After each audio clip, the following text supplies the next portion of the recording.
Be one of these cars, the big bangers of Australian motorsport, the DEA Performance Australian Sports Sedan Series. It's one of the categories that drags everyone from their seats up and squash their face up against the fence and see what it is that's going by. These big bangers, the thumpers, come out on the track. Darren Smith here, being joined by Gary O'Brien, who's been around the sports sedans for a very long time. Gary, great venue for sports sedans here at Tailem Bend, isn't it?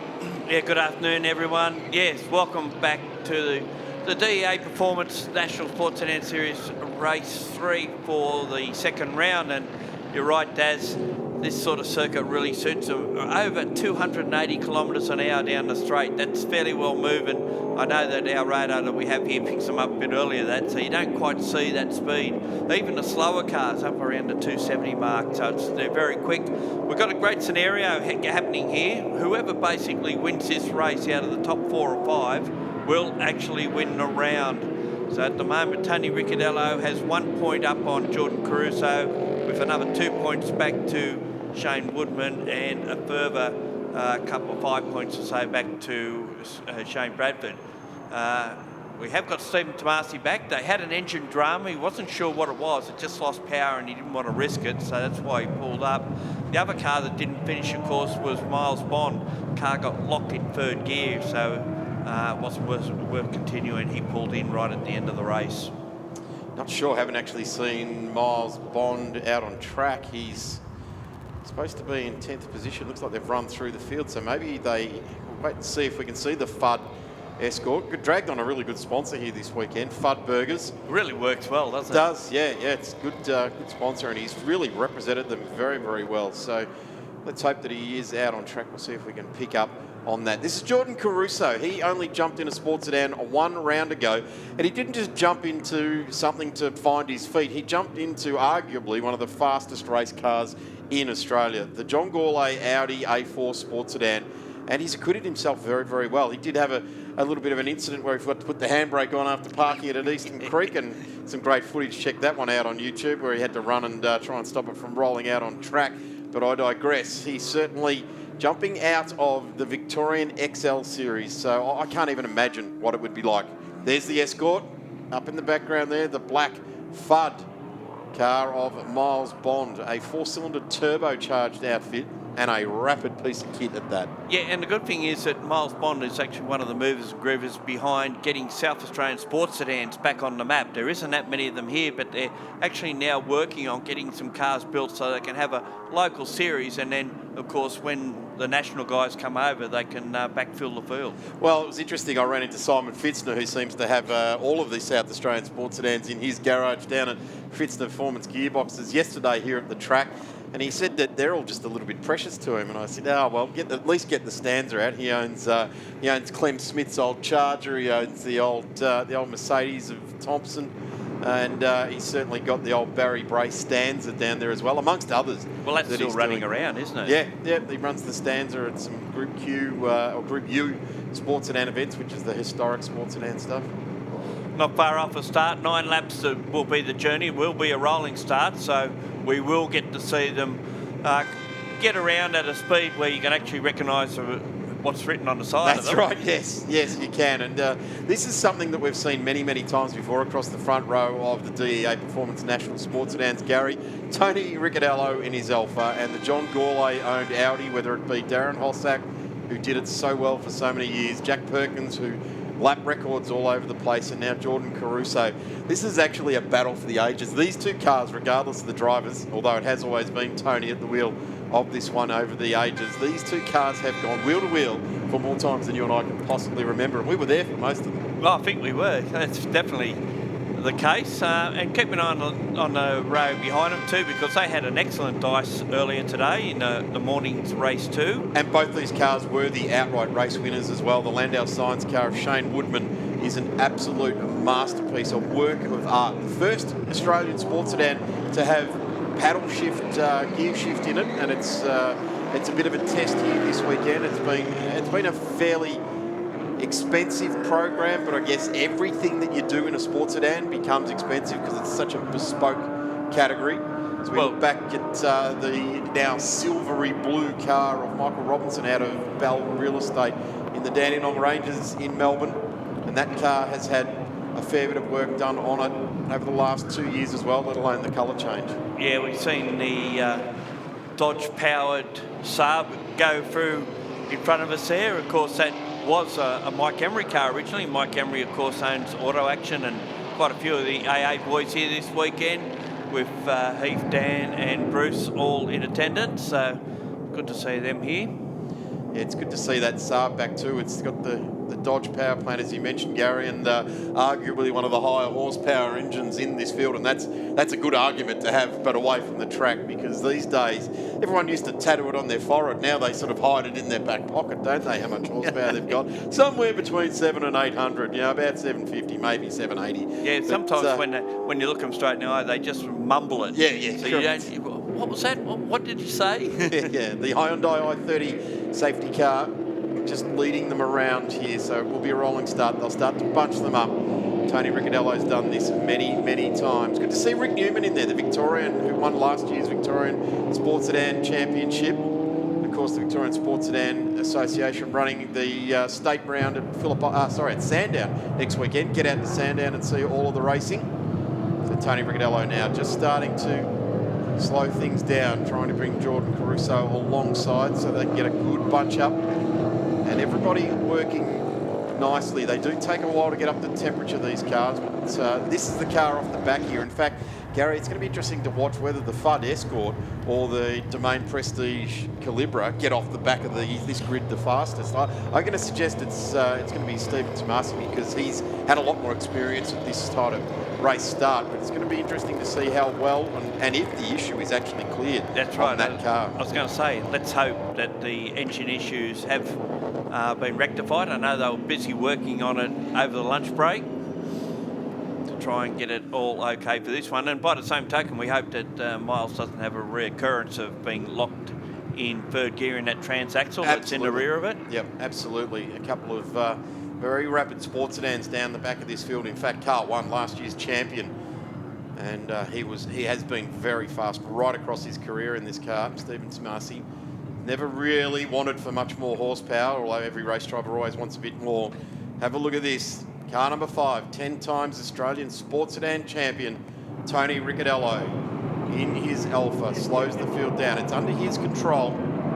He dictates this speed now as the safety car peels off. Our i30 Hyundai safety car peels off. The last race for this round will go to Queensland Raceway in a few weeks' time. And the 2nd, 3rd and 4th for the next round of the Shannons Nationals and the next round of the DE8 Performance National Sports Sedan Championship, as we're just about to get a race start. And there they go. Have a look at Woodman. He got a nice bit of a start there, and straight down the middle there. Great shot of the New Lines home car of Rick Newman. He looks to make up places under brakes here, but Michael Robinson down the inside in the Monaro gets his nose cut off there in the Bell Real Estate car by Bradford going through here, but it's Miles Bond going down the inside. But have a look at Tomasi. He's made up 4 or 5 spots already. It locks right back in beside Miles Bond. Side by side, the two black and white cars go. They both make great starts, and they're both in line. Well, now it's been broken because we've seen Tomasi go past Cole Smith's Monaro. In the meantime, here is our race leader and series leader in Tony Ricciardello leading away. Jordan Caruso in second. Shane Bradford third this morning, is third again. And then there's a bit of a gap back to Michael Robinson. As you said, got a blinder of a start and already picked off a couple. That little bit of smoke you're seeing coming out of Ricciardello's Alpha is actually the fuel mixer, because they're not using avgas anymore. So it's a timing issue of getting the right formula together to race with. He's running an ELF racing fuel these days in that car. So like most of the field, they've all got to start to find their way with they used to all run avgas. They've got to find their way with something else, an alternative. Maybe even an ethanol mixture of some concern as well could find its way into sports sedan racing. But certainly Ricciardello running that ELF fuel at the moment. It's Tomasi's gone through on his fellow Victorian. That puts him up to position 4 in the field. So the next one he'll be looking at will be Shane Bradford, Queenslander. Through the speed traps this morning, Gary, as you pointed out, was rapid. That Monaro was in a straight line on at the very long straight hill here at Tail and Bend at the Bend Motorsport Park was rapid. So he's got some performance under the front of that car. Certainly right has. in the middle of that car. Yeah. And I asked Shane Woodman what he was getting, because we don't see the actual fastest times down the straight. and he said 271.1 or something he was getting. And he said, but I'm not up with these guys. Here's an interesting bit of stat: 226 for Tony Ricciardello and 214 for Jordan Caruso. Yeah. Such a gap at that fastest point of the straight. I'd be a little bit sceptical about that. I don't think there'll be a lot of difference between the two of them. Now, I would have thought Jordan Caruso was actually reeling him in a straight line. But anyway, 226, 236 for Michael Robinson. So he has got that thing set up for straight line running, hasn't he? Yeah, but maybe it's peaking out about that stage. Who knows? It'd have a lot to do with gearing as well. But in the meantime, the gap between our front runners, 0.77 of a second. Make that 8/10, you could almost say. We've got the BMW stranded, pointing the wrong way. Just at the back of that last shot, we missed that. Not too sure what's happened there, but it was stopped. Shane Woodman was stopped on the side of the road. We hadn't picked that up. He's dropped off the leaderboard. So the Landau Signs BMW has stopped on the side of the track. Couldn't quite pick up where that was. As we see our race leaders now charging down. Shane Bradford in third, but look who's right behind him. There is the Woodman BMW, Chev powered, of course. So there's been a drama there. Hopefully it stops somewhere where it won't interfere with the running of this race, as we see Tomasi all over the back of the Chev Camaro Trans Am. Oh, and a lock up there too. Inside left wheel, luckily unweighted. Very quickly got on it.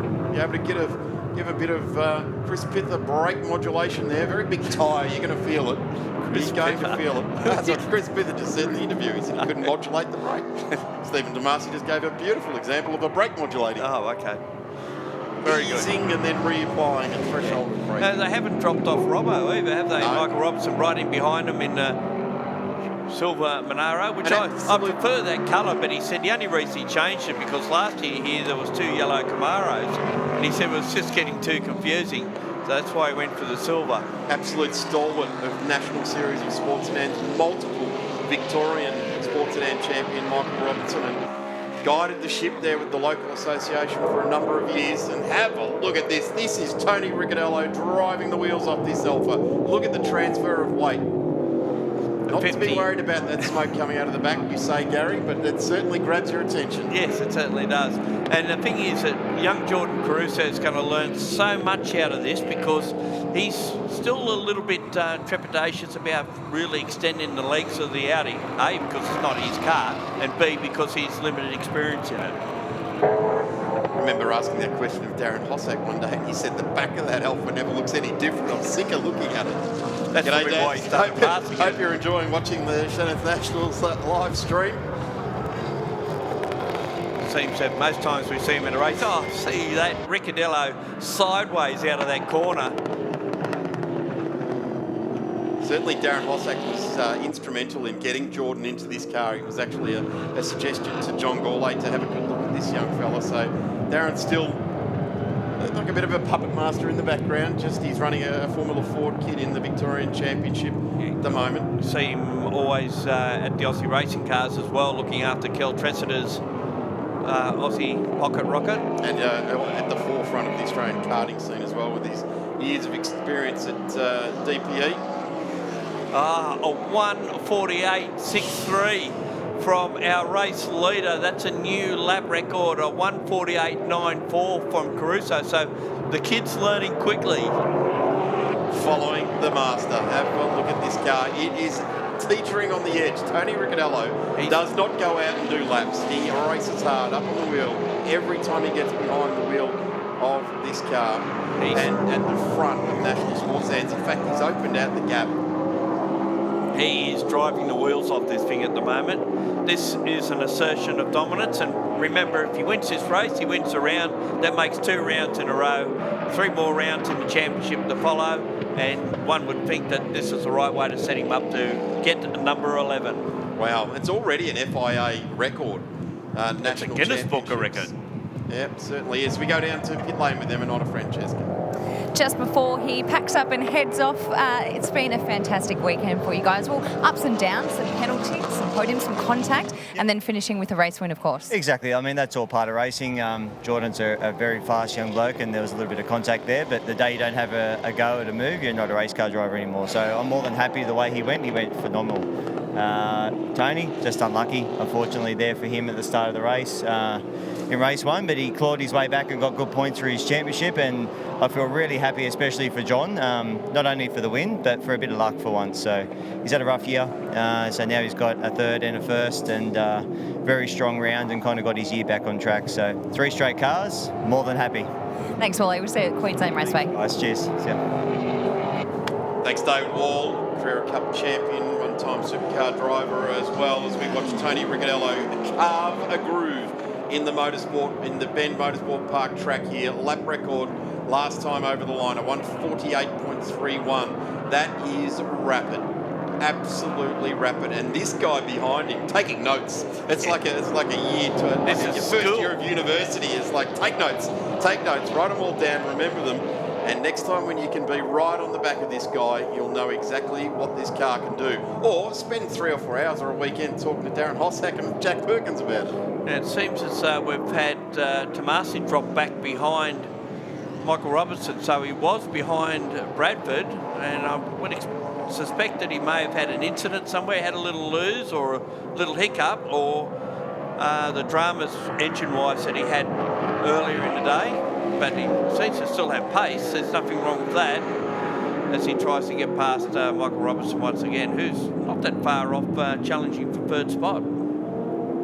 Looks like Michael Robinson's car's running different shape end plates on the rear wing. Could be interesting. Wonder what that theory is behind that. Might have been doing some aero testing. Maybe. Who Yeah, knows? okay. It's been down to Riverside Racing, this car. They're the wizards down there.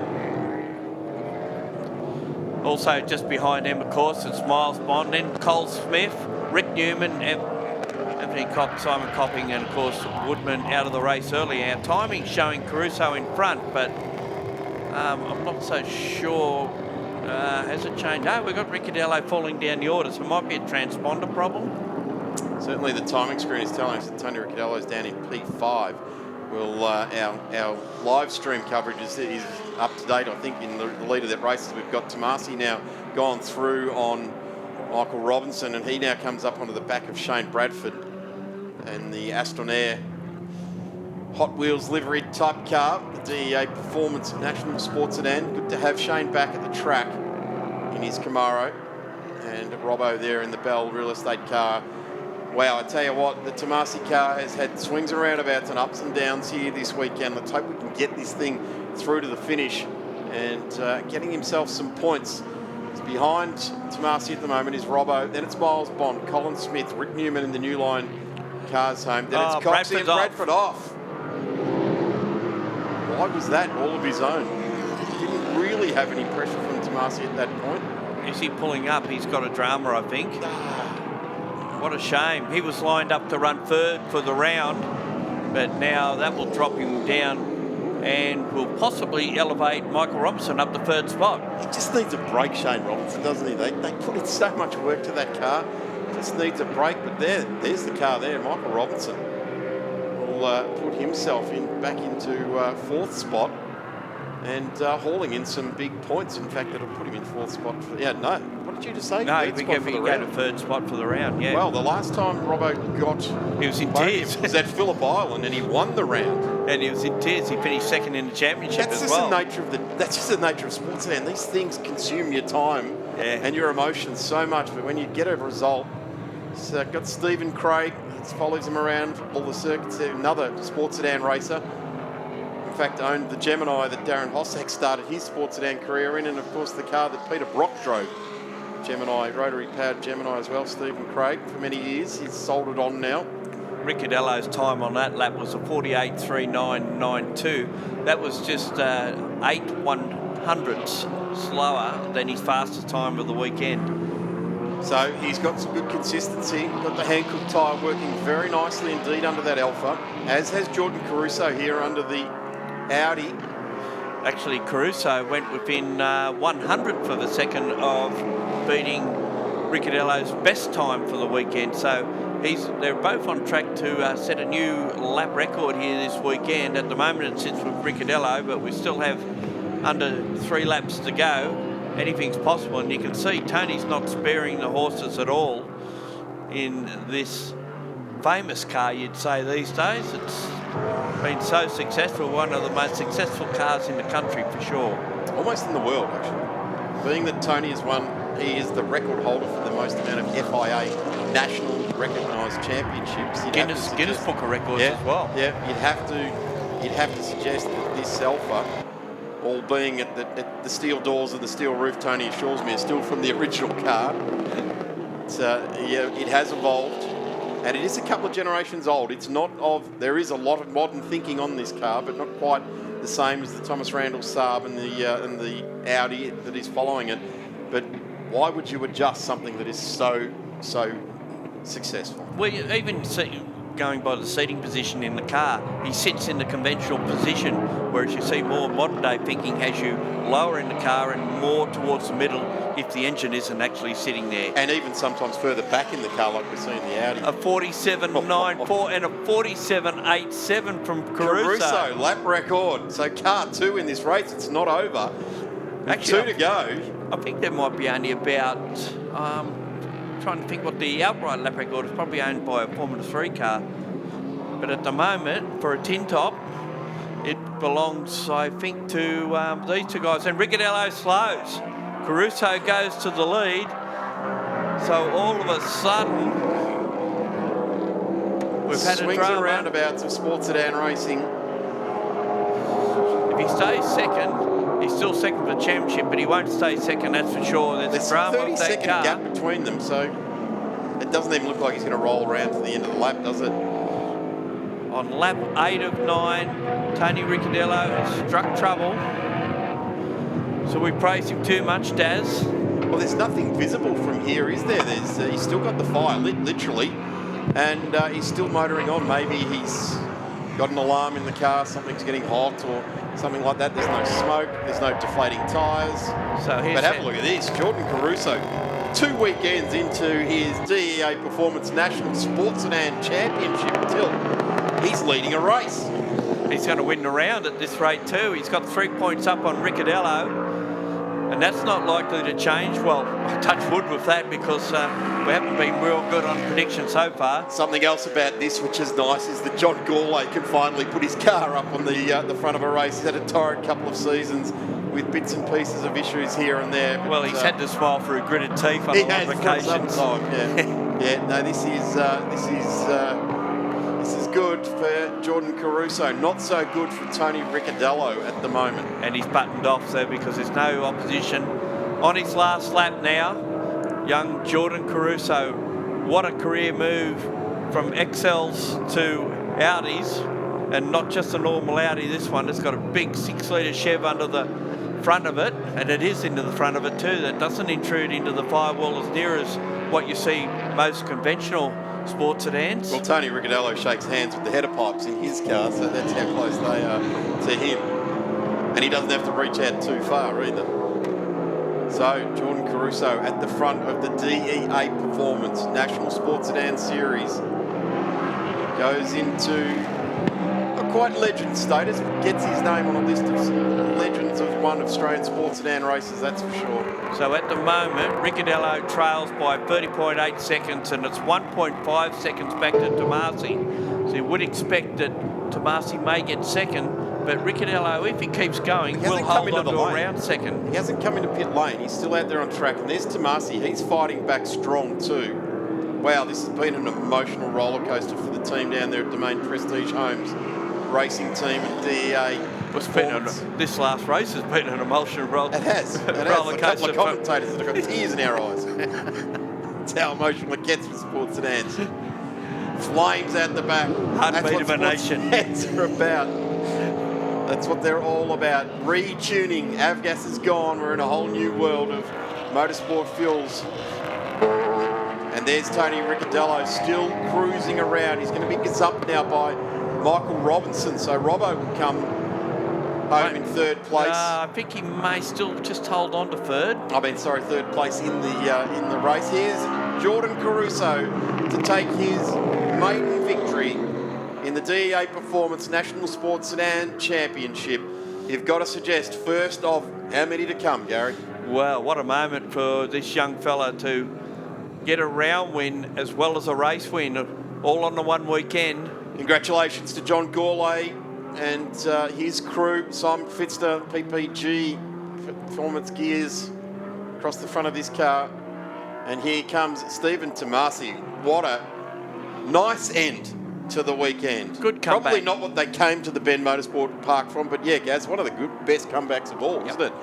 Hung in there, gritted teeth at getting through. Here comes Tony Ricciardello to the line. Will he get fourth in the race? Yes. Yes, he does. Miles Bond just left wondering. But have a look at that. Michael Robinson in car number 32 on the podium for this race and third for the round. Yeah, and as Tony Ricciardello pulls off to the side just after pit exit. Oh, no point mulling around again, is there? Well, Robbo didn't go out on Friday. It was too wet. Yep. He doesn't like the wet weather. Yep. And didn't like race one. He only went out because he had to. So, what a terrific result for the Victorian there. In fact, 3 Victorians dominating the top of the results here. Jordan Caruso for Auto Union Motorsport in his Audi A4 for John Gourlay. Stephen Tomasi, the Domain Prestige Homes Calibra. Michael Robinson for Bell Real Estate in his Monaro. Tony Ricciardello home for 4th place in the Alfa Romeo. Miles Bond for Fudd's Burgers and Tonsley Crash Repairs, getting home very nicely indeed in position number 5. As we go down to the lane with Greg Rust.